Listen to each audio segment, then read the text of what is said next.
আপনাদের আসলে নির্মাণ খাতে, বিশেষ করে এডিবি বাস্তবায়নের ক্ষেত্রে এই গুড গভর্নেন্স, সুশাসনটা কিভাবে প্রতিষ্ঠিত আছে কিনা?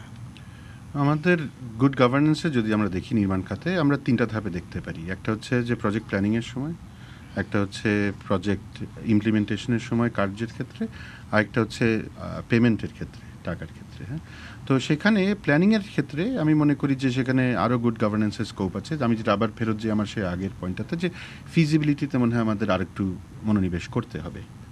তারপরে যদি আমরা এক্সিকিউশনের সময় আসি, আসলে এক্সিকিউশনে আমাদের তো বাংলাদেশে আমরা বিভিন্ন দপ্তরের সাথে কাজ করি, বিভিন্ন মন্ত্রণালয়ের আন্ডারে। বিভিন্ন মন্ত্রণালয়ের মধ্যে কিছু তো ভিন্নতা আছে তাদের এই কার্য ক্ষমতার, তাদের এই গভর্নেন্সের। কিন্তু আমি বলবো যে আমরা অনেক সময়, ধরেন আমি যখন সাধারণ জনগণ, আমি তো সাধারণ জনগণ একজন, আমি যদি নিজেকে একজন ব্যবসায়ী হিসেবে না দেখি, আমি মানে এই খাতের সাথে জড়িত হয়েছি, আমি যদি সাধারণ জনগণ হিসেবে দেখি, আমি বাইরে থেকে যখন দেখি, আমি বিভিন্ন সংবাদ মাধ্যম, সংবাদপত্রে যা পড়ি, তার থেকে যা দেখি, আসলে আমরা যখন বাস্তবায়ন করতে যাই তার থেকে কিছুটা ভিন্নতা দেখি। আসলে গুড গভর্নেন্সের জন্য একটা প্রয়াস আছে আসলে, না হলে আমাদের দেশে যে অগ্রগতি হচ্ছে এবং যা হয়েছে এবং সামনে যা হবে সেটা সম্ভবপর হতো না।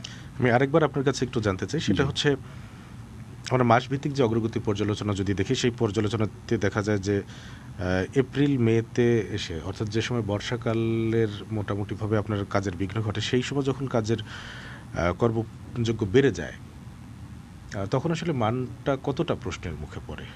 হ্যাঁ, এটা আসলে স্যারের পয়েন্টে আমি ফেরত যাবো। স্যার যেটা বললেন সেটা কিন্তু খুব বিচক্ষণ, যে আমাদের বাজেট কিন্তু জুলাই জুন না করে আমরা যদি এটাকে এপ্রিল মার্চের দিকে করতে পারি, তাহলে হবে কি, আমাদের শেষে এসে যখন আমার এডিপি অ্যালোকেশনের সাথে আমার এডিপি ইমপ্লিমেন্টেশনের সমন্বয় করার জন্য যে কর্মতৎপরতা বাড়ে, সেটা যদি আমার শুষ্ক মৌসুমে হয়, তখন কিন্তু কাজের মান অনেক উন্নত হবে। যেটা আপনি যেটা বললেন, যেটা বর্ষার সময় আসার কারণে স্বাভাবিকভাবেই কাজের মান এখানে কিছুটা নেমে আসেই।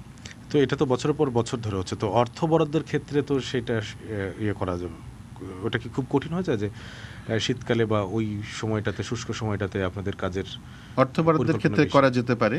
আমি এই কারণে মুচকি হাসছি যে যদি আমরা বাজেটটাকে চেঞ্জ না করি, তাহলে আমি নিজের আমার এই আমাদের যে ব্যবসা সেটাকেই হয়তো বা বিপন্ন করব। কিভাবে করা যেতে পারে বিপন্ন হবার এই ঝুঁকিটা নিয়েও আমি বলছি, সেটা হচ্ছে যদি আমরা প্রান্তিক বরাদ্দটা ঠিক করে দেওয়া যায় সরকারের পক্ষ থেকে, যে দেখা গেল যে প্রথম প্রান্তিকে শতকরা 15%, দ্বিতীয় প্রান্তিকে শতকরা 20%, এই 35% হলো কিউমুলেটিভ, তৃতীয় প্রান্তিকে শতকরা 30%, এরকম যদি একটা বরাদ্দ করে দেওয়া যায়, যে আমাকে এই প্রান্তিকের বরাদ্দ এটা যেন কোনো রোল ওভার না হয়, সে ধরনের যদি ডিসিপ্লিন আনা হয়, তাহলে বাজেট জুলাই জুন রেখেও আমরা কিছু পরিবর্তন আনতে পারব। ফিজিবিলিটি স্টাডিজ যেখানে নাই, যেখানে দুর্বল থাকে, আপনারা যেটা বললেন, সেটি পরে আপনারা কিভাবে মিটিগেট করেন?